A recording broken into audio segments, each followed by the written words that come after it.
UP के मुख्यमंत्री योगी आदित्यनाथ ने राज्य में पर्यावरण संरक्षण और प्रदूषण नियंत्रण को लेकर एक अहम घोषणा की। उन्होंने कहा कि अब प्रदेश के सभी 75 जिलों में प्रदूषण नियंत्रण कार्यालय स्थापित किए जाएंगे। साथ ही मंडल स्तर पर क्षेत्रीय कार्यालय भी खोले जाएंगे ताकि प्रशासनिक निगरानी और कार्यान्वयन और भी अधिक प्रभावी हो सके। सीएम योगी ने यह ऐलान मंगलवार को एक उच्च स्तरीय बैठक के दौरान किया, जिसमें यूपी प्रदूषण नियंत्रण बोर्ड यानी यूपीपीसीबी के आधुनिकीकरण और विस्तार से जुड़ी योजनाओं की समीक्षा की गई। उन्होंने अधिकारियों को दिशा निर्देश दिया कि वेस्ट मैनेजमेंट को लेकर सभी विभागों को बीच बेहतर समन्वय भी सुनिश्चित किया जाए। तो बंगाल में हिंसा को लेकर बजरंग दल के विकास त्यागी ने ममता सरकार पर हमला बोला है। उन्होंने बंगाल में राष्ट्रपति शासन लगाने की मांग की और साथ ही इमरान मसूद के 1 घंटा में सब बदल जाने यौगिक वाले बयान पर भी विकास त्यागी ने कहा कि ऐसे नेताओं को जेल भेज देना चाहिए। ये लोग देश का माहौल खराब कर रहे हैं। और क्या कुछ कहा उन्होंने, आइए आपको सुनाते हैं। आज का ये प्रदर्शन स्थानीय प्रशासन के माध्यम से राष्ट्रपति जी को प्रेषित है और इसका हेतु ये है कि जो पश्चिमी बंगाल के अंदर वक्फ बिल के संशोधन को लेकर जो हिंसा फैलाई गई है और उसमें हिंदुओं का नरसंहार किया जा रहा है, आज का पश्चिमी उत्तर प्रदेश ये पाकिस्तान और बांग्लादेश में जिस प्रकार से हिंदुओं पर अत्याचार हुए, ऐसे ही पश्चिमी और बंगाल के अंदर भी अत्याचार ये प्रारंभ हो गए। वहां की सरकार को तुरंत बर्खास्त किया जाना चाहिए और पूरा का पूरा बंगाल ये सेना के हवाले करते हुए और दंगाइयों को देखते ही गोली मारने के आदेश ये केंद्र सरकार को दिए जाने चाहिए। तो खबर गाजियाबाद की सिकंदरपुर चौकी से, जहां पर एक वीडियो सोशल मीडिया पर तेजी से वायरल हो रहा है, जिसमें चौकी इंचार्ज विमल कुमार एक महिला को धमकाते हुए नजर आ रहे हैं। वायरल वीडियो में साफ तौर पर सुना जा सकता है कि चौकी इंचार्ज महिला की फरियादी सुनने के बजाय उसे डरा धमका रहे हैं और उसके देवर को बलात्कार के आरोप में जेल भेजने की बात भी कर रहा है। महिला ने अपने पति की मृत्यु के बाद देवर और अन्य ससुराल पक्ष पर उत्पीड़न के गंभीर आरोप लगाए थे, जिसको लेकर चौकी इंचार्ज विमल कुमार ने महिला की बातों को अनसुना करते हुए गुस्से में महिला के देवर को बलात्कार के आरोप में जेल भेजने की धमकी दे डाली। फिलहाल मामले को संज्ञान में लेते हुए चौकी इंचार्ज विमल कुमार को लाइन हाजिर कर दिया गया है। तो अगली खबर बनारस से, जहां ईडी द्वारा तैयार की गई नेशनल हेराल्ड केस में चार्जशीट को लेकर कांग्रेस जिला अध्यक्ष राजेश्वर पटेल और महानगर राघवेंद्र चौबे ने संयुक्त रूप से प्रदर्शन किया। उनका कहना है कि नेशनल हेराल्ड की संपत्तियों को जब्त करना कानून के शासन का मुखौटा ओढ़कर एक प्रायोजित अपराध है और इस मुखौटे के पीछे मोदी और शाह हैं। सोनिया गांधी जी की और राहुल गांधी जी और कुछ अन्य लोगों के खिलाफ आरोप पत्र दाखिल करना प्रधानमंत्री और गृह मंत्री द्वारा की गई बदले की राजनीति की कोशिश के अलावा दूसरा कुछ नहीं है। शाम को जब हमारे पार्टी की समीक्षा हम सबकी नेता आदरणीय सोनिया गांधी जी, लोकसभा में विपक्ष के नेता, कांग्रेस के कार्यकर्ताओं, आन बान शान, इस देश के गरीब, कमजोर, मजलूम, महिलाओं, दलितों, सोचों की मजबूत आवाज आदरणीय राहुल गांधी जी को जिस तरह से सरकार ने घेरने का काम किया है, फर्जी आरोप लगा करके, जिस प्रक्रिया में 1 रुपए का भी लेन देन नहीं हुआ है, वहां पे आर्थिक घोटाला दिखाने का करने का जो सरकार हमारे नेताओं की छवि धूमिल करने का जो प्रयास किया है और उस परिवार के लोगों की छवि धूमिल करने का प्रयास किया है जिस परिवार ने इस देश के निर्माण में अपना सर्वस्व, यहाँ तक कि अपने शरीर का एक बूथ बहा देने का काम किया है, त्याग करने का काम किया है, तन मन धन लगा के इस देश का निर्माण कराया है, ऐसे नेताओं के ऊपर अगर इस तरह की साजिश होगी, कांग्रेस का कार्यकर्ता चुप नहीं बैठेगा, अपने नेता के न्याय और हक हकूक की लड़ाई पुरजोर तरीके से लड़ेगा।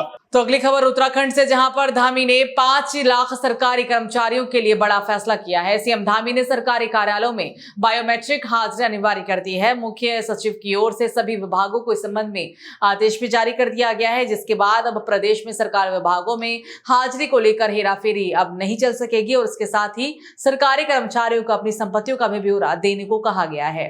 अगली खबर उधम सिंह नगर के जसपुर से, जहां पर एक 67 वर्षीय आदमी पर 14 वर्षीय मंदबुद्धि बालिका को डरा धमकाकर उसके साथ दुष्कर्म करने का गंभीर आरोप लगा है। साथ ही 67 वर्षीय आरोपी ने गांव के ही रहने वाले मंदबुद्धि नाबालिग बालिका को अपनी हवस का शिकार बनाया। आरोप है कि बच्ची को डरा धमकाकर उसने गर्भपात भी करवा दिया। सूचना पर पहुंची जसपुर विधायक ने आरोपी को पुलिस के हवाले कर दिया, जिस पर अब पुलिस ने त्वरित कार्रवाई करते हुए आरोपी युवक को पॉस्को के तहत मुकदमा पंजीकृत कर जेल भेजने का काम किया है। जसपुर में एक नाबालिग किशोरी से दुराचार का मामला सामने आया था, जिसमें 13 अप्रैल को सुसंगत धाराओं में मुकदमा पंजीकृत किया गया था और मुकदमे से जुड़े जो भी अभियुक्त थे उनको गिरफ्तार कर माननीय न्यायालय पेश किया जा चुका है। खबर जसपुर से, जहां पूर्व विधायक और बीजेपी नेता डॉक्टर शैलेंद्र मोहन सिंघल ने मुख्यमंत्री पुष्कर सिंह धामी को पत्र लिखकर उत्तराखंड राज्य में अनुसूचित जाति को उपवर्गीकरण आयोग का गठन किए जाने की मांग की और साथ ही ताकि गरीब लोगों को इसका लाभ मिल सके। और क्या कुछ कहा उन्होंने, आइए आपको सुनाते हैं। देखिए, आरक्षण को लगभग 75 साल आरक्षण हो गए और 3 जनरेशन इसका लाभ ले चुके हैं। अब जो इस पर विचार किया जा रहा है तो उसमें ये देखा जा रहा है कि बहुत बड़ा वर्ग इस आरक्षण का जो है लाभ मिलना चाहिए था, बहुत बड़े वर्ग को नहीं मिला। और अब अनुसूचित जाति जनजातियों में भी कोई एक ऐसा वर्ग हो गया है जो अपने आप में समृद्ध है और उच्च स्थानों पर है और काफी ज्यादा लाभ इसका ले चुके हैं। खबर उत्तराखंड से, जहां SC/ST आयोग के अध्यक्ष मुकेश कुमार ने अपने निवास पर प्रेस वार्ता का आयोजन किया।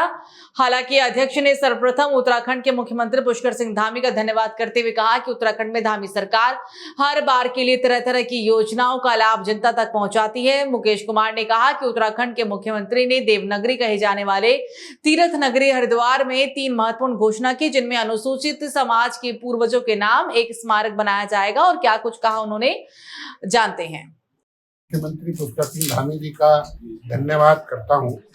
कल 14 अप्रैल को हरिद्वार की पावन धरा पर उन्होंने 3 महत्वपूर्ण घोषणाएं की हैं। एक तो जो अनुसूचित समाज के वंचित लोग के सुधार के लिए जो हमारे महापुरुष हैं उनके नाम से एक स्मारक बनाया जाएगा।